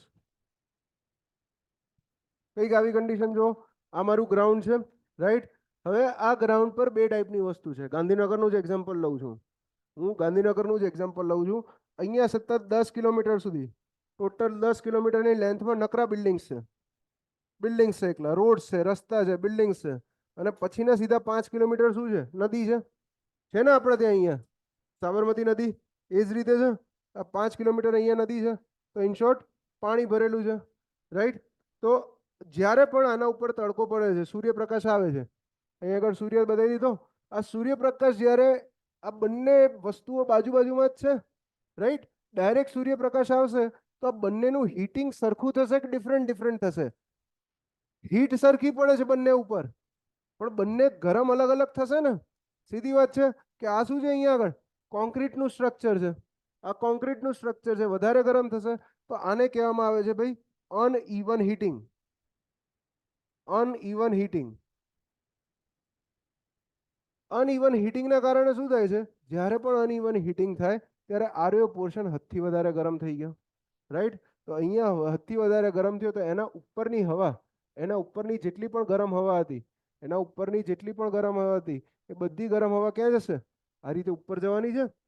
અને ગરમ હવા જેવી આ રીતે ઉપર ગઈ, તરત જ અહીંયા આગળ વોટર બોડી ભરેલી હતી, તો અહીંયા શું હતું? ભેજવાળી સામાન્ય હવા હતી. આ ભેજવાળી હવા ઠંડી હવા છે. કેવી છે? ઠંડી હવા છે. એની જગ્યા રોકી લેવા માટે આવી જાય છે સરાઉન્ડિંગમાંથી, ચારે બાજુથી એની જગ્યા રોકી લેવા માટે આવી જાય છે, અહીંયા આવી જાય છે. તો જ્યારે ઠંડી હવા આ જગ્યાએ શિફ્ટ થઈ ગઈ, તો આ રહ્યો જે ઇન્ટરફેસનો પોર્શન છે, ત્યાં આગળ એક કન્વેક્ટિવ સેલ રચાશે અને આટલા જ ભાગની અંદર રેઇનફોલ થશે, આટલા જ ભાગની અંદર રેઇનફોલ થશે. એને કહેવામાં આવશે કન્વેક્ટિવ પ્રેસિપિટેશન. હવે અહીંયા બીજી એક વસ્તુ ક્લિયર એ જોઈ કે આ બહુ નાના એરિયા માટે થઈ રહ્યું છે, ઠીક છે. અત્યારે સાયક્લોન બાયક્લોનમાં 500 કિલોમીટરના ડાયામીટર લીધા હતા આપણે, જોયા હતા. ફ્રન્ટલ પ્રેસિપિટેશનમાં 100 કિલોમીટરનો એરિયા લીધો હતો, આખો વેસ્ટર્ન યુરોપિયન કોન્ટિનેન્ટ લઈ લીધો હતો. જ્યારે અહીંયા તો હું નાના સિટીની વાત કરું છું, 10 કિલોમીટર, 5 કિલોમીટર. તો એનો મતલબ શું છે કે જે પણ જગ્યાએ કન્વેક્ટિવ પ્રેસિપિટેશન થાય એનો એરિયલ એક્સટેન્ટ નાનો હશે, નાનકડા એરિયામાં થશે, નહીં કે ફ્રન્ટ અને સાયક્લોન જેવા મોટા એરિયામાં. અને આ વસ્તુ તમે એક્સપિરિયન્સ પણ કરી છે. બોલો ક્યારે એક્સપિરિયન્સ કરી છે કે ભાઈ સિટીના એક એરિયા વરસાદ જબરજસ્ત હોય, બરાબર છે, બીજા એરિયામાં જાઓ ત્યાં આગળ સારું પડેલું હોય, અને જે એરિયામાં વરસાદ જબરજસ્ત આવે છે એ માટે જ આવે, ઓછા ટાઈમ માટે વધારે વરસાદ આવે. લુચ્ચો, હારું લુચ્ચો જ બોલ્યો. તડકામાં આવે એને શું કહેવાય? અરે વાહ વાહ, ગુડ બોય. જોઈ લો તમે, a packet of air, a packet of air which is warmer than the surrounding air. Packet of air એટલે કે હવાનું એક પેકેટ. અહીંયા આગળ જે હવાનું પેકેટ હશે એ સરાઉન્ડિંગ એર કરતા કેવું હશે? ગરમ હશે. એરિયે લોકલાઇઝ હીટિંગના કારણે, એ હીટિંગના કારણે ઉપર જાય છે. કેમ? કેમ કે એની ડેન્સિટી ઓછી છે. જ્યારે સરાઉન્ડિંગમાંથી જે ઠંડી હવા છે એની જગ્યા લેવા માટે દોડી આવે છે અને એક કન્વેક્ટિવ પ્રેશર સેલ રચાય છે. આ પ્રેશર સેલના આધારે વરસાદ પડે છે. અને અહીંયા આગળ જો લખેલું છે કે વરસાદ કઈ ટાઈપનો છે, લખ્યું છે લાઇટ શાવર્સ ટુ થંડરસ્ટોર્મ. ભારે ભારે જેવો વરસાદ થઈ શકે છે અને એની ડ્યુરેશન ઓછી હશે. યુઝ્યુઅલી એરિયા પણ જો કેટલો એરિયા લખ્યો છે, usually less than 10 kilometre square area, small areal extent, નાનકડા એરિયાની અંદર આ રહી વસ્તુ જોવા મળે છે. ક્લિયર છે એટલે સુધી? ક્લિયર છે? ઓકે. હવે ઓનલાઈનમાં ડાઉટ જોઈ લઈએ. ઓનલાઈનમાં ડાઉટ છે, નિખિલ એક્સપ્લેન કર્યું કે સરાઉન્ડિંગ પ્રેશર હાઈ ઓર લો હોય છે, તો જેમ સાયક્લોનની હાઇટ વધશે તેમ સરાઉન્ડિંગ પ્રેશર કોન્સ્ટન્ટ રહેશે કે પ્રેશર વેરી થશે? બ્રો, સાયક્લોનની હાઇટ વધવાની નથી, સમજતું. સાયક્લોન તારા ટ્રોપોસ્ફિયરના એરિયામાં જવાનું છે, ગમે તે જગ્યાએ ટ્રોપોસ્ફિયરના એરિયામાં જવાનું છે. એક એર માસ છે. ટ્રોપોસ્ફિયર ખબર ને? ઓય સ્ફિયર ખબર? ટ્રોપોસ્ફિયર કોને કહેવાય? હા બોલો બોલો બોલો, પહેલા લેયરના નામ બોલો. લિથોસ્ફિયર, એ તો જમીન થઈ. પછી ટ્રોપોસ્ફિયર, પછી એ શું થયું? Yes, troposphere. ટ્રોપોસ્ફિયર એ અર્થના સરફેસથી પહેલું હવાનું લેયર છે જેની અંદર બધા જ ટાઈપની વેધર ફિનોમના તમને જોવા મળશે, રાઈટ. તો એ ટ્રોપોસ્ફિયરની હાઇટ પણ ફિક્સ નથી હોતી. ટ્રોપોસ્ફિયરની હાઇટ ઇક્વેટર પાસે સૌથી ઓછી હોય અને પોલ પાસે સૌથી વધારે હોય છે. હવાની ડેન્સિટીના આધારે ફરક પડે છે. નિખિલ, ડાઉટ ક્લિયર થયો બ્રો? ડાઉટ ક્લિયર થયો કે હાઇટ થી કોઈ જ લેવા દેવા નથી. સાયક્લોનની હાઇટ થી લેવા દેવા જ નથી. સાયક્લોન મારું આવવાનું જ છે ટ્રોપોસ્ફિયરની અંદર, લાર્જ એર માસ વાળું. ઓકે. ગાંધી અને મો બહુ થયું સર. સેક્ટર 3 ફૂલ 27મો કરોડ. શું કે છે બ્રો? મને સાચું નામ નહીં ખબર પડતી. સવારમાં કંઈક કે છે. હાઈ ઇન્ટેન્સિટી શોર્ટ ડ્યુરેશન હોય ને કન્વેક્ટિવમાં. Yes yes. કન્વેક્ટિવ પ્રેસિપિટેશનની અંદર અહીંયા આવશે હાઈ ઇન્ટેન્સિટી અને શોર્ટ ડ્યુરેશન. જે રેનફોલ થશે, રેનફોલ કેવો હશે? હાઈ ઇન્ટેન્સિટીનો રેનફોલ અને ડ્યુરેશન ઓછી. ક્લિયર છે એટલે સુધી? રાઈટ. કોઈને કઈ ડાઉટ? કન્વેક્ટિવ પ્રેસિપિટેશનમાં 4 પ્રેસિપિટેશનના વેધર સિસ્ટમ કમ્પ્લીટ થઈ. હવે લાસ્ટ અને મોસ્ટ ઇમ્પોર્ટન્ટ ઓરોગ્રાફિક. ઓરિયો નહીં લ્યા, ઓરિયો નહીં, ઓરોગ્રાફિક. બરાબર. Why bay of Bengal has more cyclones than Arabian sea? આવશે. ઇન્ડિયન મોન્સૂનની અંદર આવશે એ રહી વસ્તુ. ક્લાઉડ બસ પણ આવી જશે. ક્લાઉડ બસ શેની અંદર? જ્યારે ફ્લડ ભણશું છેલ્લે, પ્રોબેબલ મેક્સિમમ પ્રેસિપિટેશન ને પ્રોબેબલ મેક્સિમમ ફ્લડ આવશે ત્યારે ક્લાઉડ બસની કન્ડિશન આવી જશે. અત્યારે ક્લાઉડ બસ નહીં આવે, બેઝિક ચાલે છે હજી. તો સર આખા સાયક્લોનમાં પ્રેશર સેમ જ રહેશે ને? નહીં રે બ્રો. નિખિલ ભાઈ, તું કાં તો ભણતો નથી, કાં તો કંઈક સમજવામાં તકલીફ છે. કેમ કે મારું ગળું ફાટીને મરી ગયું કે સાયક્લોનમાં સેન્ટરમાં લો પ્રેશર હોય ને સરાઉન્ડિંગમાં હાઈ પ્રેશર હોય. તોય ભાઈ સવાલ એવું પૂછે છે કે આખા સાયક્લોનમાં પ્રેશર સેમ જ રહેવાનું છે કે? અગર પ્રેશર સેમ હોય તો સાયક્લોન જનરેટ જ શું કરવા થાય? એરની મૂવમેન્ટ જ શું કરવા થાય? ચકેડાઓ ગોળ ગોળ શું કરવા ફરે? તોબા ના. બહુ ટાઈમ પછી મને નિખિલ મળે છે, મતલબ આ મળે છે. એક સંજીવ હતો મારો જૂનો સ્ટુડન્ટ, બહુ ફેવરેટ સ્ટુડન્ટ છે મારો સંજીવ. એટલે ક્લિયર છે ને બ્રો? કંઈક તો લખ હવે. નારાજ થઈ ગયો.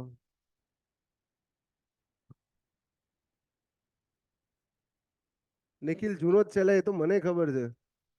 પિંકી કરો પણ પિંકી કરી દીધી. ગુલામ જો અહીંયા આગળ કે સમજીએ ઓરોગ્રાફિક પ્રેસિપિટેશન સમજીએ. ચલો પાછા આવી જાઓ. આ તો ચિત્ર દોરીને જ સમજાઈએ. આ ચિત્ર દોરીને સમજાઈએ, આમાં વાંધો નહીં.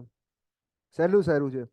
ઓરોગ્રાફિક પ્રેસિપિટેશન તો કોઈ પણ જગ્યાએ સાંભળો, કોઈ પણ જગ્યાએ શબ્દ એવો આવે છે એમસીક્યુ ની અંદર કે માઉન્ટેનિયસ બેરિયરના કારણે, કોઈ પણ જગ્યાએ એમસીક્યુમાં ક્યાંય પણ એવો શબ્દ આવે કે માઉન્ટેનિયસ બેરિયરના કારણે જે પ્રેસિપિટેશન થાય એને શું કહેવાય? તેનું નામ છે ભાઈ ફિક્સ ઓરોગ્રાફિક પ્રેસિપિટેશન. હવે ઓરોગ્રાફિક પ્રેસિપિટેશન બેઝિકલી છે શું સમજી લઈએ. તો કે જ્યારે હવા એક બાજુથી આવતી હોય, ભેજવાળી હવા કોઈ એક ડાયરેક્શનમાંથી આવતી હોય, જેમ કે અહીંયા લઈ લઉં છું, આ રહ્યો હું લઈ લઉં છું વેસ્ટર્ન ઘાટ. આ વેસ્ટર્ન ઘાટ લઈ લીધો મેં. વેસ્ટર્ન ઘાટની એક બાજુ શું છે? લેફ્ટ સાઈડ શું છે? દરિયો છે. અહીંયા લઈ લઉં છું સી. અને આ સાઈડ શું છે? લેન્ડ. દક્ષિણનો ઉચ્ચ પ્રદેશ અથવા તો શું કહો છો તમે એને? ઇન્ડિયન પ્લેટુ કહો છો, સદર્ન ઇન્ડિયન પ્લેટુ. સી છે તો સી બાજુથી ભેજવાળી હવા આવશે. આ સાઈડથી ભેજવાળી હવા જ્યારે આ ડાયરેક્શનમાં આવે છે ત્યારે એક વસ્તુ ક્લિયર છે કે અહીંયા માઉન્ટેન બેરિયર આવી જાય છે. તો હવા શું કરશે? હવા ચડવાનો ટ્રાય કરશે. હવા જેમ જેમ ઉપર જાય છે, જેમ જેમ એલ્ટિટ્યુડ પકડે છે, એમ ઉપર જતા ટેમ્પરેચરની વેલ્યુ કેવી થઈ જાય? ઓછી થઈ જાય. ટેમ્પરેચર જેવું ઓછું થયું તરત જ શું ચાલુ થશે ભાઈ? કન્ડન્સેશન ચાલુ થશે.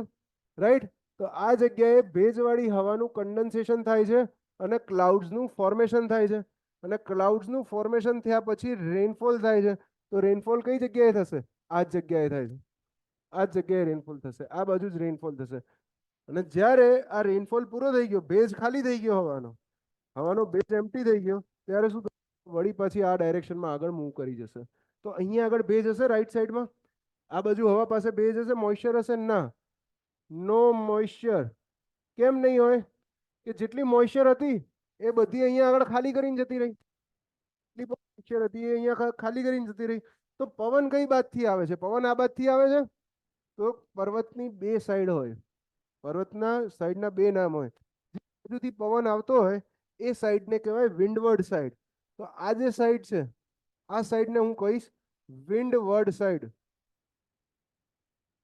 વિન્ડવર્ડ સાઈડ. જ્યારે એની અપોઝિટ સાઈડ જે છે એને કહેવામાં આવે leeward side. This is being called leeward side, right. તો પ્રેસિપિટેશન આ બાજુ મેક્સિમમ થયું, તો આ બાજુ વેજીટેશન પણ મેક્સિમમ હશે, જૈવ વિવિધતાઓ પણ વધારે હશે, આ બાજુ ગ્રીનરી દેખાશે. જ્યારે આ બાજુ શું હશે? કશું નહીં હોય, કોરું હશે, વરસાદ પડશે જ નહીં, વરસાદ પડશે જ નહીં. તો આ ટાઈપના પ્રેસિપિટેશનને હું કહું છું ઓરોગ્રાફિક પ્રેસિપિટેશન. કે માઉન્ટેનિયસ બેરિયરના કારણે, માઉન્ટેનિયસ બેરિયરના કારણે જે પ્રેસિપિટેશન થાય એને ઓરોગ્રાફિક પ્રેસિપિટેશન કહેવાય. ભારતમાં જેટલો પણ વરસાદ થાય છે 70% ઓફ પ્રેસિપિટેશન ઓરોગ્રાફિક પ્રેસિપિટેશનના કારણે થાય છે. 70% વરસાદ ભારતમાં આના કારણે થાય છે, રાઈટ. જોઈ લો એક વખત આગળ જોઈ લો, આગળના ચિત્રમાં જોઈ લો, પોઈન્ટ માર્ક કરી દો કેટલા કેટલા કામના છે આપણા. યસ, અહીંયા હાઇલાઇટ કરવા લાગે, પિંકી માર દઈએ. કે moist air masses get lifted up to higher altitudes due to presence of mountain barriers. Mountain બેરિયરના કારણે જે થાય એને ઓરોગ્રાફિક પ્રેસિપિટેશન કહેવાય. undergoes cooling, condensation and precipitation in mountain ranges. જે વિન્ડવર્ડ સ્લોપ છે, પવન બાજુનો સ્લોપ છે, ત્યાં આગળ વધારે વરસાદ પડશે, હેવી પ્રેસિપિટેશન, બરાબર છે. જ્યારે અપોઝિટ સ્લોપ છે, લીવર્ડ સ્લોપ છે, ત્યાં આગળ ઓછો વરસાદ પડશે. એના કારણે જ આ લીવર્ડ સાઈડને કહેવામાં આવે છે રેઇન શેડો રીજન. આ રીજનને છે ને રેઇન શેડો રીજન કહેવાય. લીવર્ડ સાઈડનો જેટલો ભાગ રહ્યો એને રેઇન શેડો કહેવાય. વરસાદ નથી પડતો, વરસાદનો પડછાયો પડે છે, બરાબર, રેઇન શેડો રીજન. એ બધી હવા જ્યારે આવે ત્યારે એવું થાય, પણ ઇન્ડિયામાં એ પોસિબલ નથી. એ બતાવીશ તને હમણાં, ઉભો રહે. India gets is most of the rainfall due to orographic rainfall. આ બીજો MCQ આવ્યો ભાઈ. ઇન્ડિયાની અંદર મેક્સિમમ રેનફોલ કયા ટાઈપના પ્રેસિપિટેશન થી થાય છે? ઓરોગ્રાફિક પ્રેસિપિટેશન થી. ક્લિયર? આના લીધે ટ્રાન્સપિરેશન પણ વધુ રહેશે. Yes, orography. Okay, good good. Next point જોઈ લો, ચલો.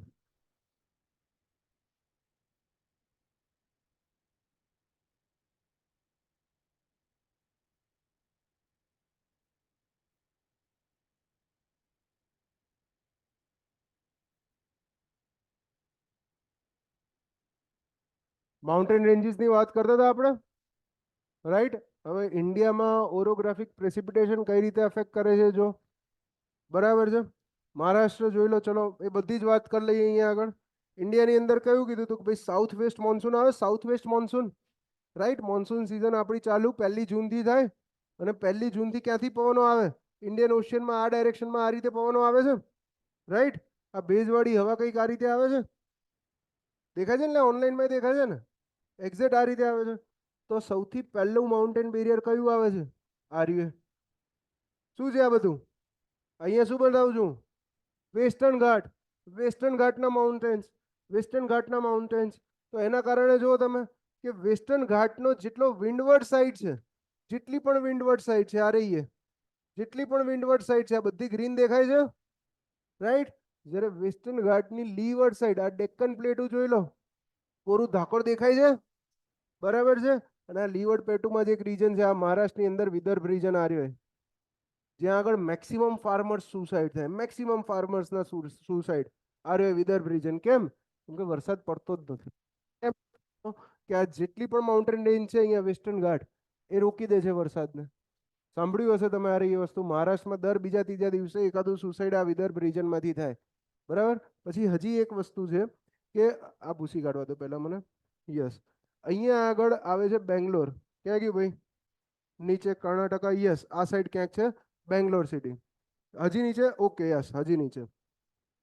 આવું રાખો, આ બેંગ્લોર સિટી છે આ જગ્યાએ લોકેશન પર. તો બેંગ્લોરની અંદર જોયું હશે તો વેધર બહુ, બેંગ્લોરની અંદર જોયું હશે તો વેધર બહુ બ્યુટીફુલ હોય, મસ્ત હોય. કેમ? કેમ કે પ્લેટ ઉપર રહેલું છે, હાઈટ ઉપર સિટી સિચ્યુએટેડ છે. અને બીજું કે અહીંયા આગળ વેસ્ટર્ન ઘાટની અંદર, આ વેસ્ટર્ન ઘાટની અંદર અહીંયા આગળ એક નાનકડો ગેપ છે, નાનકડો ગેપ છે. તો જેટલી હવા અહીંથી આવે છે એ ગેપ વાટે થઈને સીધી બેંગ્લોર સિટી પહોંચે છે. એટલે એના કારણે ત્યાંનું વેધર બહુ મસ્ત રહે છે, રાઈટ. હવે ઈસ્ટર્ન ઘાટ પર આવો. ઈસ્ટર્ન ઘાટમાં આપણે કવર કર્યા હતા ઈસ્ટર્ન ઘાટની અંદર શું વાત કરી હતી કે આ વેસ્ટર્ન ઘાટ મારો કન્ટિન્યુઅસ છે, સળંગ છે. એક બીજો ફોટો પણ છે જેની અંદર વધારે ક્લિયર દેખાશે, એ ટ્રાય કરીએ એડ કરવાનો. આની અંદર છે ને માઉન્ટેન્સ નથી દેખાતા, મારે માઉન્ટેન્સ બતાવે છે.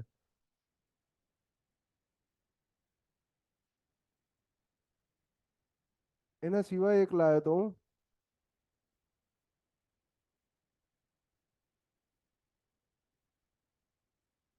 જોઈ લો માઉન્ટેન રેન્જીસ ક્લિયર દેખાય જ બધી. તો શું જોયું આપણે? આપણે એ જોયું કે ભાઈ વેસ્ટર્ન ઘાટ મારા કન્ટિન્યુઅસ છે, આ બધા કન્ટિન્યુઅસ છે આખા, રાઈટ. પણ જો ઈસ્ટર્ન ઘાટ જો ટુકડામાં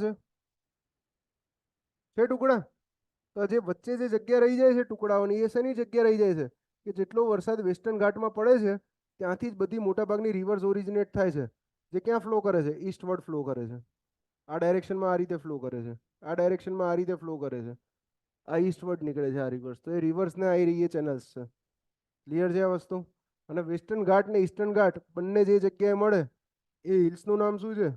અહીંયા આગળ નીલગિરી હિલ્સ. નીલગિરી હિલ્સ સાંભળ્યું હશે ભાઈ, સાંભળ્યું છે ને? Nilgiri hills western. Ooty Kodaikanal તો ખબર છે? મુન્નાર, મુન્નાર કેરલામાં, પ્યોર કેરલામાં, એ અનમનાઈ હિલ્સમાં આવે. મુન્નાર અનમલાઈ હિલ્સમાં આવે કેરલામાં, વેસ્ટર્ન ઘાટની નીચેનો પોર્શન. જ્યારે આપણે વાત કરીએ છીએ ઊટી કોડાઈ કેનાલ, આ બધા પોર્શન નીલગિરી હિલ્સના પાર્ટ છે. એ બંને વેસ્ટર્ન ઘાટ અને ઈસ્ટર્ન ઘાટના મીટિંગ પોઈન્ટ છે, બંને એકબીજાને અહીંયા આગળ મળે છે. ક્લિયર છે આ વસ્તુ? હવે બીજી એક વાત કહેતા હતા કે ચેરાપુંજીમાં વધારે વરસાદ કેમ થાય? કાલે કોઈ એક ક્વેશ્ચન પૂછ્યો હતો, કોણ હતું? ઓકે ચલો એ પણ લઈ લઈએ. બીજું વસ્તુ કે જ્યારે રેનફોલ ચાલુ થાય છે, મોન્સૂન સિઝન ચાલુ થાય છે ભાઈ, ત્યારે જેટલા પવનો આવે છે એ બધા આ ડાયરેક્શનના હોય છે, સાઉથ વેસ્ટર્ન પવનો, રાઈટ. તો અહીંયા તો ખબર પડી ગઈ ઓરોગ્રાફિક રેનફોલ આપે, બરાબર. પણ ઉપર જો ગુજરાતમાં અરવલ્લી માઉન્ટેન રેન્જને કેવા પવનો પાસ થઈ જાય છે? પેરેલલ પાસ થાય છે. પેરેલલ તો કોઈ બેરિયર બનાવશે નહીં, પેરેલલ પાસ થઈ જશે તો ખાલી આ રીજનની અંદર રેનફોલ આપશે, સામે ભટકાશે ત્યારે, બાકી રાજસ્થાન કોરું રાખશે. એના કારણે ભલે રાજસ્થાનમાં માઉન્ટેન રેન્જ છે પણ ઓરોગ્રાફિક પ્રેસિપિટેશન થતું નથી. કેમ નથી થતું? કેમ કે માઉન્ટેન રેન્જની ડાયરેક્શન વિન્ડના ડાયરેક્શનને પેરેલલ છે. જ્યારે અહીંયા જો અહીંયા પરપેન્ડિક્યુલર ડાયરેક્શન મળી રહે છે એટલે અટકી જાય છે પવનો, રાઈટ. હવે અહીંથી આ પવનો નીકળ્યા હિન્દ મહાસાગરમાંથી, સેમ પવનો અહીંથી આ રીતે નીકળે છે જે બે ઓફ બેંગાલમાંથી પાસ થાય છે, બે ઓફ બેંગાલમાંથી પાસ થાય છે. અને આ આર્ક્યોમેન જે આરી જે પર્વતમાળા છે આખી લાંબી છે. તો અહીંયા કેવી સિચ્યુએશન થશે બે ઓફ બેંગાલમાં કે જેટલા પણ પવન આવ્યા એ બધા ડિફ્લેક્ટ થઈને અહીંયા ભેગા થવા જશે. કઈ જગ્યાએ? આ જગ્યાએ ભેગા થવા જશે. અને અહીંયા આગળ 3 હિલ્સ છે, ગારો, ખાસી અને જૈંતિયા, બરાબર. જીપીએસસી નો ફેવરેટ ક્વેશ્ચન, યુપીએસસી નો ફેવરેટ ક્વેશ્ચન. મેઘાલયની અંદર આ 3 હિલ્સ છે, આમાં ખાસી હિલની તળેટીમાં આવેલું છે મોન્સિનરમ ને ચેરાપુંજી, બરાબર. તો આ પવનો કન્ટિન્યુઅસલી અહીંયા ભેગા થઈને શું થાય છે, એની પાસે ક્યાંય બહાર જવાની જગ્યા નથી રહી. અહીંયા તો કેવું હતું કે આને ઓળંગીને આગળ વધી શકતા હતા, રાઈટ. મોઇશ્ચર છોડીને આગળ વધી શકતા હતા. આ જગ્યાએ શું થાય છે? મોઇશ્ચર છોડી દે છે, આગળ વધશે નહીં, વધી એટલે હિમાલયન રેન્જ છે, એનથી પણ ઊંચી રેન્જ છે, આગળ વધી જ નથી શકતા. મેક્સિમમ રેનફોલ અહીંયા પડશે ચેરાપુંજી મોન્સિનરમમાં, અને ત્યાંથી ડિફ્લેક્ટ થતી થતી એરી એક બ્રાન્ચ આગળ વધશે આ જગ્યાએ ગંગાના પ્લેન્સની અંદર, ગંગા યમુનાના મેદાનોની આગળ. આને પેરેલલ છે નહીં, હિમાલયન માઉન્ટેન રેન્જને પેરેલલ, અને આ બ્રાન્ચ આ રીતે આગળ વધશે. ક્લિયર છે આ વસ્તુ? તો જેને ડાઉટ હતો સાહેબ વરસાદ મેક્સિમમ ત્યાં કેમ પડે, ગઈકાલે કોઈએ ઓનલાઈનમાં જ ડાઉટ પૂછ્યો તો આઈ ગેસ. હવે વોઇસનો ઇશ્યુ નથી ને કઈ? શાણે અન્ડરસ્ટુડ. Okay okay good. બાકી હા બ્રો, થઈ શકે ને, 100% થઈ શકે, પણ બીજા પ્રેસિપિટેશન થવા માટે ભેજ અવેલેબલ હોવો જોઈએ ને લેન્ડ પર. અહીંયા જે તકલીફ રહે છે આપણે વિદર્ભ રિજનમાં, એ જ તકલીફ રહે છે કે ચલો ઓરોગ્રાફિક નથી થઈ શકતો, બીજું કોઈ થતું જ નથી. તેના ઉપર હિમાલયસના રીતે ચાઇનામાં ના, આપણા પવનો ચાઇનામાં નથી પહોંચતા, ત્યાંથી ઉપરથી નીચે આવે છે, આપણા નથી પહોંચતા. આવશે આવશે. જે ફેબ્રુઆરીમાં જે માવઠું આવે છે એને કહીએ છીએ વેસ્ટર્ન ડિસ્ટર્બન્સ. સાંભળ્યું હશે, ક્યારેક સાંભળ્યું હશે.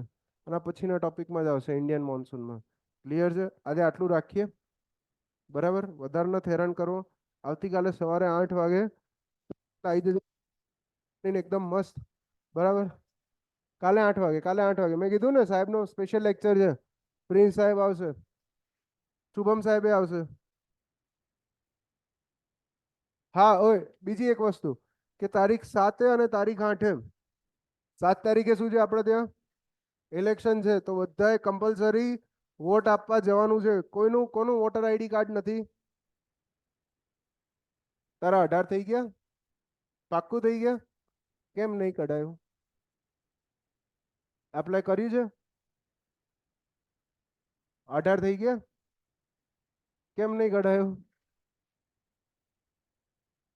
એડ્રેસમાં પ્રોબ્લેમ હતો. ઓનલાઈનમાં લ્યા, ઓનલાઈનમાં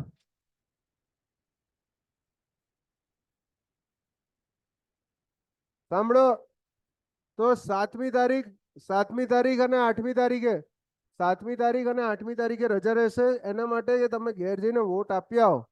બરાબર, વોટ આપવો પહેલો અધિકાર છે અને પહેલી ફરજ પણ છે. 9 તારીખથી કોને નાખવાનો એ માર નહીં કહેવાનો યાર, એ માન નહીં કહેવાનું. તમને જેને મરજી પડે એને નાખો, ના મરજી પડે તો નોટામાં નાખો, પણ વોટ વોટ આપવા જવાનું. હું ના કહું ગુપ્ત મતદાન કરો છો, ગુપ્ત વસ્તુ જે આ રહી છે. બરાબર સર, ઓનલાઈનમાં આ સ્માર્ટ બોર્ડમાં મજા આવે છે, એનિમેશનથી સ્ટડી કરવાની ઇઝીલી સમજાઈ જાય છે. Thank you P. A 2 minute બેસો ને પ્લીઝ, પ્લીઝ ડિયર. રિઝલ્ટ આપશે પછી આપશું વોટ. ઓકે સર, આ સાયક્લોનમાં પ્રેશર હાઇટમાં બધી જગ્યાએ સેમ હોય કે અલગ અલગ? સાયક્લોનની અંદર પ્રેશર હાઇટના આધારે ના હોય, પ્રેશર વેરી થતું હોય લોકેશનના આધારે. લોકેશનના આધારે બતાવેલો છે હિતભાઈ. ઓકે સમજાઈશ સમજાઈશ. સાંભળો હવે 6 તારીખે 6 તારીખે તમારું હાઇડ્રોલોજી પૂરું થઈ જશે, રાઈટ? તારીખ 6 હાઇડ્રોલોજી સબ્જેક્ટ પૂરો થઈ જશે. 7 તારીખ 8 તારીખે રજા રહેશે અને 9 તારીખથી સબ્જેક્ટ ચાલુ થશે બિલ્ડિંગ મટીરિયલ્સ. બિલ્ડિંગ મટીરિયલ્સ બરાબર. અને સાંભળો 9 તારીખે બિલ્ડિંગ મટીરિયલ્સનો ફર્સ્ટ લેક્ચર પણ હશે અને 9 તારીખે હાઇડ્રોલોજીની ટેસ્ટ પણ હશે. બરાબર છે, એટલે તૈયાર રહેજો. ઠીક છે. ઓફલાઈન વાળા, ઓનલાઈન વાળા તમારે પણ તમારા એપમાં અપલોડ થઈ જશે ટેસ્ટ. ભૂલથી જો તમે લોકો એપમાં આપવા બેઠા ટેસ્ટ, અહીંયા આગળ એપમાં આપવા બેઠા તો હું છું, મારું ચપ્પલ છે ને તમારા ગાલ છે. બરાબર, તો તમારે ઓફલાઈન જ આપવાની ટેસ્ટ કમ્પલસરી. અને પેપર ચેક પણ હું કરીશ ને ડિસ્કશન પણ હું કરાવીશ એક એક ઇન્ડિવિજ્યુઅલ ક્વેશ્ચનનું. જોઈએ તમે 50% કરતાં વધારે અટેમ્પ્ટ કરી શકો છો કે નહીં. બરાબર, ચલો થેન્ક યુ વેરી મચ. જય હિન્દ, જય ભારત. આવજો. યસ, કાલે 8 વાગ્યાનો ટાઈમ છે ને?